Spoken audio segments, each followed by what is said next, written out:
It's that time again as Monarch Radio brings you back to those golden days before television, when radio was the main source of family entertainment in the home. Stay tuned for another one of those drama or comedy episodes from way back when, as performed by the Monarch old-time radio players. This morning, we go back to October 14th, 1951, with an episode from the series My Favorite Husband, entitled Dinner for 12. The series starred Lucille Ball and Richard Denning. The 124 episodes produced were based on Isabel Scott Rorick's 1940 novel entitled Mr. and Mrs. Cougat, The Record of a Happy Marriage.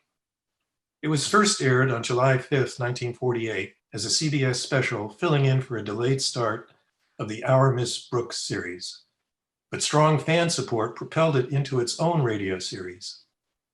In 1949, some confusion with the Xavier Cougat show caused the family name to change from Cougat to Cooper, but its substance remained the same, focused on the zany antics of Liz. It transitioned to television, where it ran for 2.5 seasons, from September 1953 through December 1955. The TV series starred Joan Caulfield as Liz and Barry Nelson as George Cooper. The My Favorite Husband series was unquestionably the forerunner of what would arguably become the most beloved sitcom of all time, I Love Lucy. It's time for another episode of My Favorite Husband, as recreated by the Monarch old-time radio players. And now, we bring to our radio audience Liz and George Cooper, two people who live together and like it. In a little white 2-story house located at 321 Bundy Drive in the bustling little suburb of Sheridan Falls, George Cooper is just leaving for the bank. Goodbye, my little husband. Kiss me, baby. You'll be home for dinner, won't you? Uh-oh, dinner. Liz, I forgot to tell you something. What? Well, for now, promise me you won't get mad. Oh, go ahead. Nothing you say will upset me this morning. I'm in a good mood, and I'm going to stay that way all day long. I invited Mother to dinner. Well, that was a short day. Now, Liz, you promised me you wouldn't get mad. I'm not mad, but your mother was here for dinner just 2 days ago. That was 2 weeks ago. How time flies. Oh, Liz, you're really being very unfair. She's coming over to dinner tonight, so why don't you just be nice to her? Okay, George, I'll be nice to her. I'll feed the hand that bites me.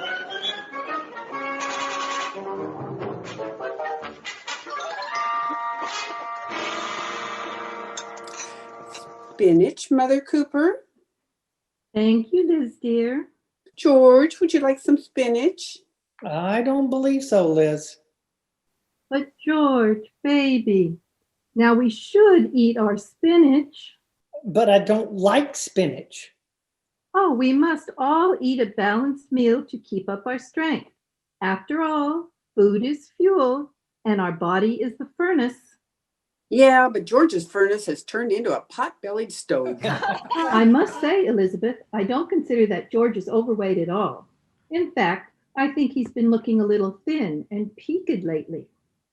Here it comes.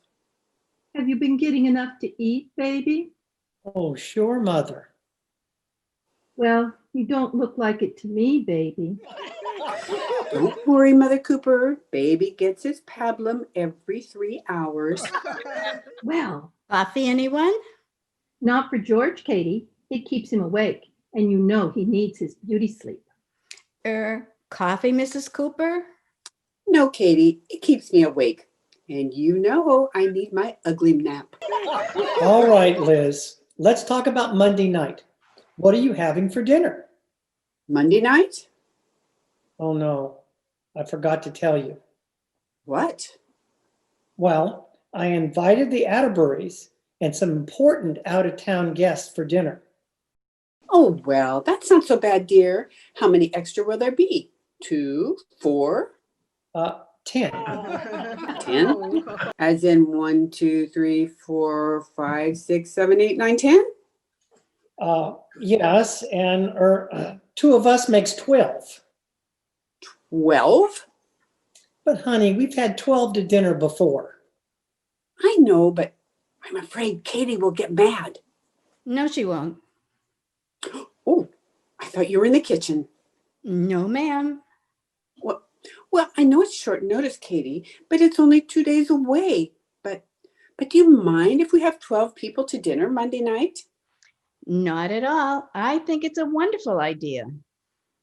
Well, Katie, are you sure it won't bother you? It won't bother me at all. I leave on my vacation Sunday. Oh, no, I forgot. Oh gosh, what do we do without Katie? Well, that's simple enough. Liz will cook dinner for 12 people. Liz cooking for 12 people. Oh no. Well, let's all have a big laugh. It's good for the digestion. Ha, ha, ha, ha. Liz, don't get sore. You have to admit it is a pretty funny idea. I fail to see what's so amusing about it. I could cook dinner. Of course you could, dear, if you knew how to cook. Well, I do know how to cook. Oh, Liz. What was wrong with the meal you just ate? Liz, did you cook dinner tonight? Certainly. I didn't put too much cheese in the souffle, did I? Oh, so you made the souffle, Elizabeth? Yes.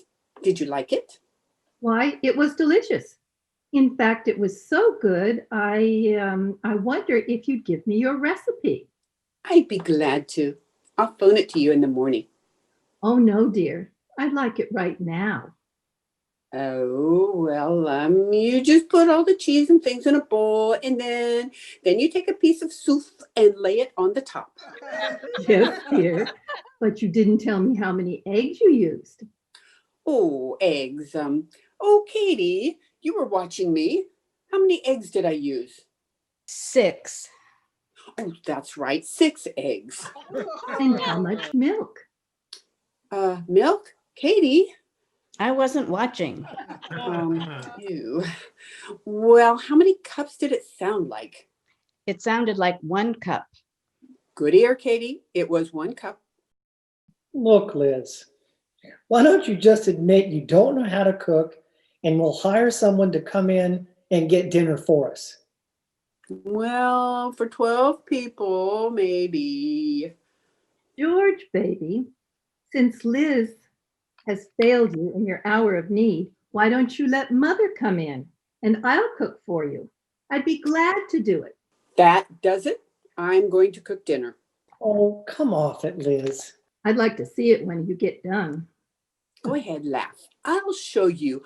I'll get dinner for 12 people, and it'll be the best, the tastiest, the most wonderful dinner you ever saw.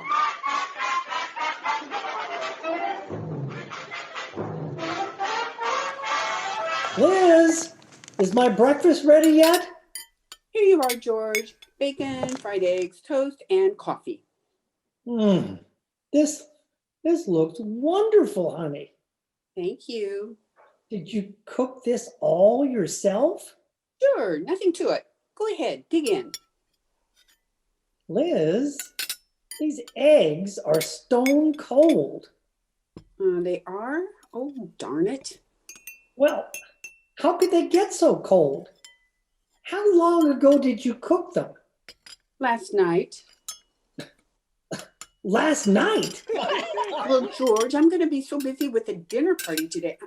I cooked your breakfast last night and quick froze it. Oh. Well, it's a perfectly good fried egg.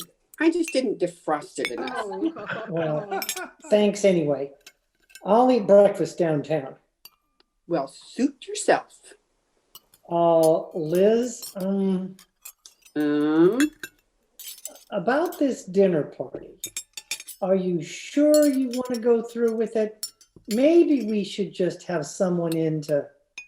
Now, don't you worry, George. I have someone to help me. Who? Iris Atterbury. Oh, brother, I get a great mental picture of you and Iris in the kitchen. Two blind mice. Never mind. We'll be just fine. Yoo-hoo! Anybody home? Oh, we're in the dining room, Iris. Oh, Liz girl, George boy. Hi, Iris. Well, I've got to run or I'll be late. See you later, dear. Come on out in the kitchen. Okay. What are you going to have, Liz? Well, I thought I'd have chicken. Broiled chicken. Oh, I love it. Iris, please. Does Oscar of the Waldorf have broiled chicken? I don't know, does he?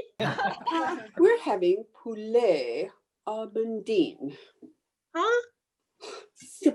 I have a simply wonderful French recipe. Oh, that sounds exciting. Is it hard to do? No, there's nothing to it. All it calls for is, let's see now, for the dressing, onions, butter, eggs, parsley, celery, and either mushrooms or nut meat. I love mushrooms, but I don't have any in the house. Well, I'll run down to the grocery while you're getting things ready. Wait a minute, I just remembered. We have some growing in the backyard. Well, that's fine. Then I won't have to go to the...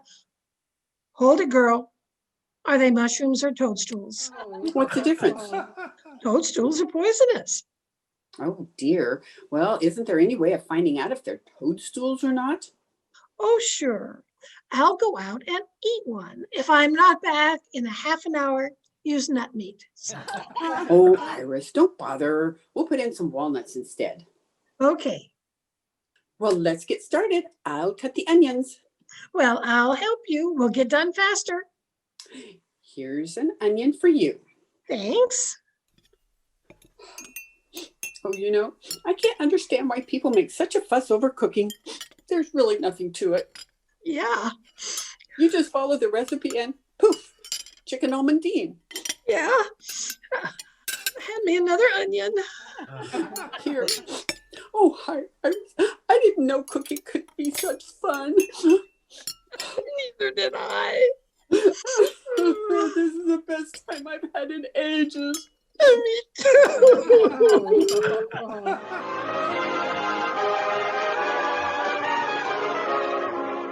As we return to the Coopers, it's several hours later and we find the kitchen knee-deep in dirty saucepans, greasy skillets, broken eggshells, and well-thumbed cookbooks. Surveying the wreckage proudly are Liz and Iris Atterbury.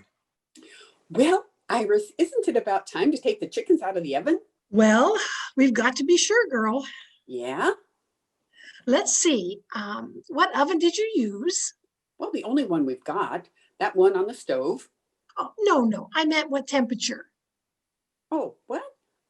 Temperature, 600 degrees. That sounds a little high. Well, it's what the book said. Oh, no, look here. The book says 300. I know, but we have 2 chickens, so I doubled it. I never would have thought of that. Let's see, what time did we put the chickens in?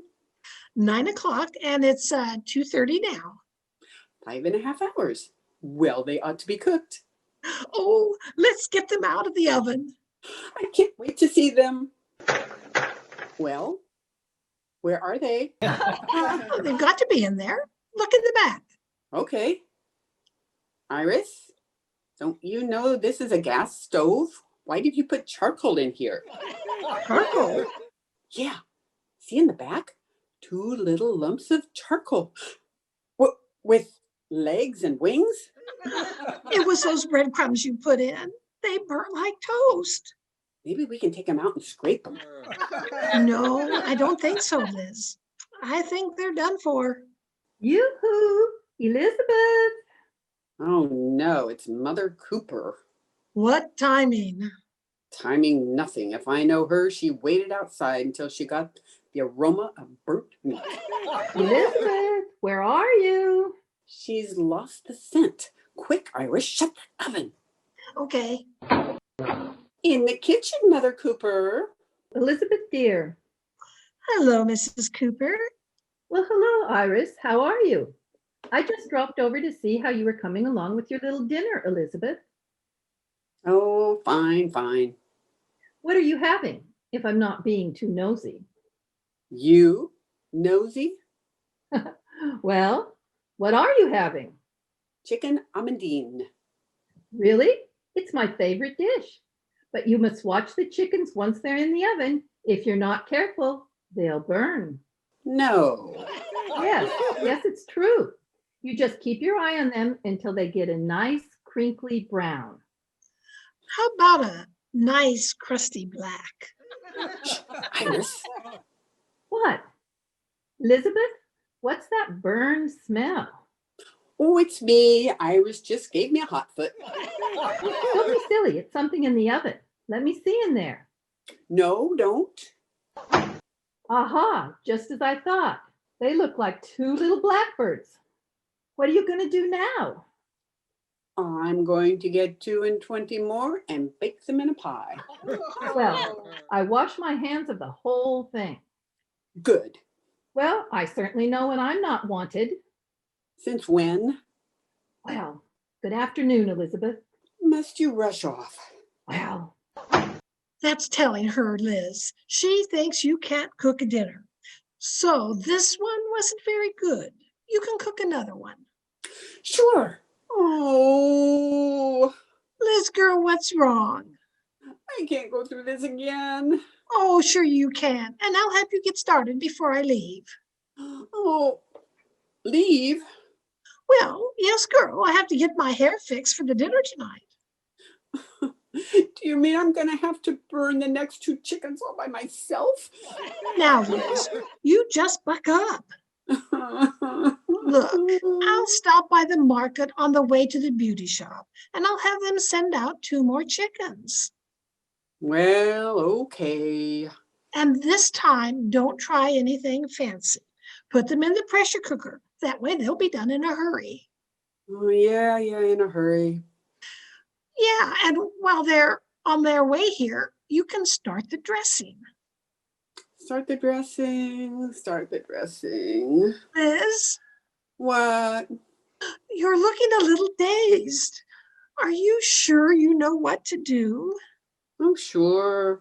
While you're having your hair done in the pressure cooker, I'll take the chickens to the beauty parlor. I mean, while the chickens are having their hair done, I'll be dressing in the pressure cooker. Oh, poor dear. I know what you mean. Oh, that's good. Well, if you need me, I'll be down at the beauty cooker, pressure parlor. Good luck, girl. Goodbye. Bye.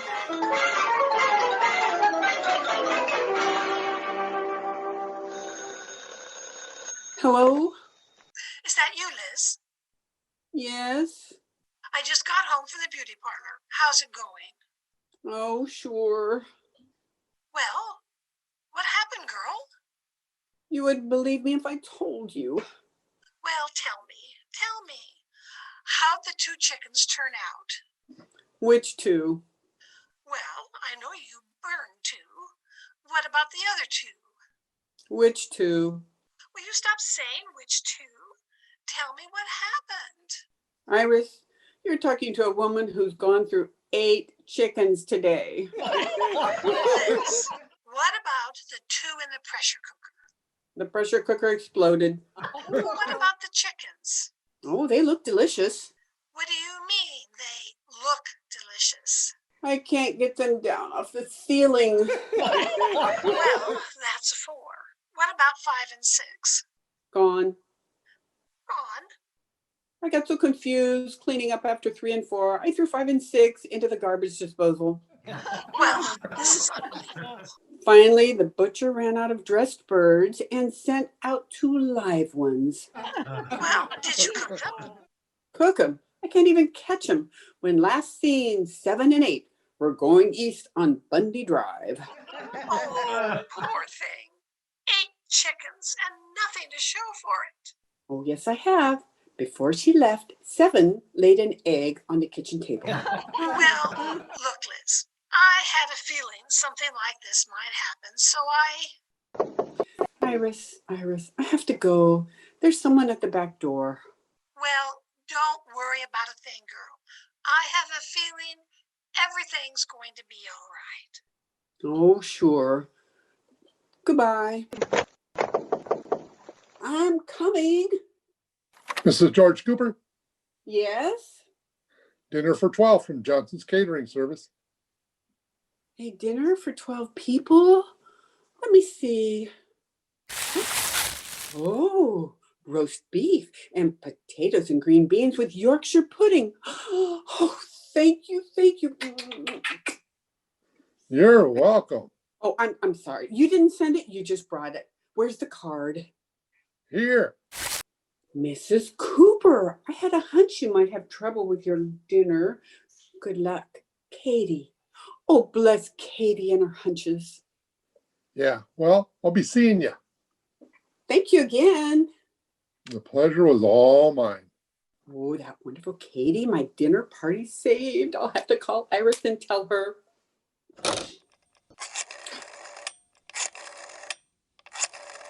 Now, who's that? Hi, lady. Did you forget something? Well, not exactly. I got in my truck and I looked at the address of my next delivery, and it's you. Me? Well, let's see what this one is. Oh, my goodness. Lobster thermidor and French fries and asparagus. Oh, isn't that just scrumptious? Yeah. Aren't you going to kiss me? Let me see the card. Oh, I knew you'd be needing this, dear girl. Signed, Iris. Oh, Iris is the best friend a girl ever had, isn't she? I'll say. Iris who? Never mind. Goodbye. Goodbye. Oh, don't bet, Iris. I have to call her. Oh, no. If that's who I think it is, I'm up to my snood in food. You again? Yeah, it's me, the Horn of Plenty. Well, let's see what this one is. Oh, my, would you look at that? Isn't it beautiful? Yeah. What is it? It's pheasant under glass. Where's the card? Here. Oh, Iris told me you were having troubles. Hope this little snack fills the bill. Mr. Atterbury. Oh, isn't that sweet? Yeah. Oh, everything's turned out all right after all. I'm so grateful to you for bringing these things. I want to give you a little something. Oh, boy. Unpucker, bud. Here's your tip. Gee, a bowl of Yorkshire pudding. Goodbye. Goodbye. Hello. Elizabeth, I just called to set your mind at ease, dear. Even after the way you treated me, I've saved the day for you. You have?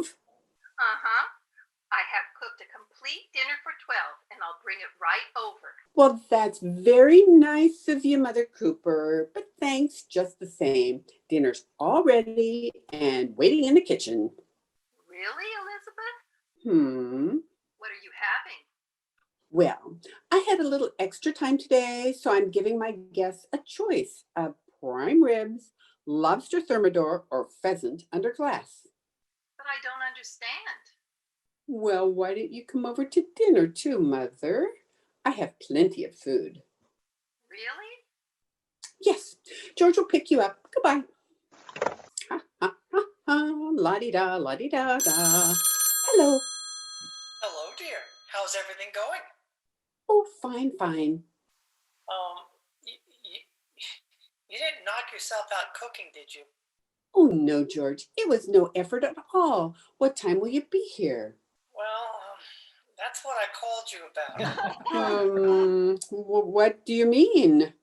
Well, honey, it's it's the funniest thing. I just checked with my calendar and Yes? the dinner isn't tonight, it's next week. Oh, no.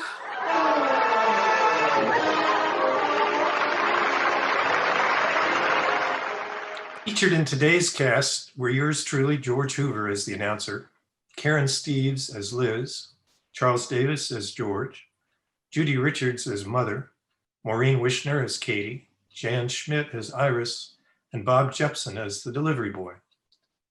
Due to the current shelter in place, our recreation of this My Favorite Husband episode was conducted remotely, where the cast members were located in their respective homes. This show was recorded and video edited by Judy Katz and was directed by Howard Wishner. Howard Wishner also edited the audio using sound effects, recordings from free sfx.co.uk, as well as portions from the original broadcast. Casting and script selection were provided by Maureen Wishner.